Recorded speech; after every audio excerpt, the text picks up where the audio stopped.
Early in the decade of the 2010s, the Nike Free Run craze emerged. It was the go-to shoe for everything from theme parks to gyms, malls, and morning runs since it was portable, lightweight, and flexible.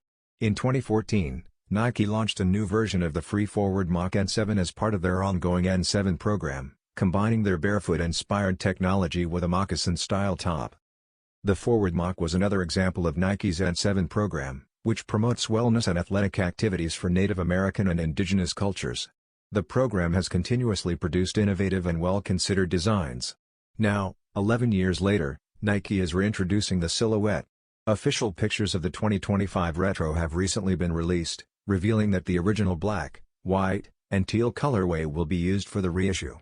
More information will be available soon. The release is anticipated on June 21.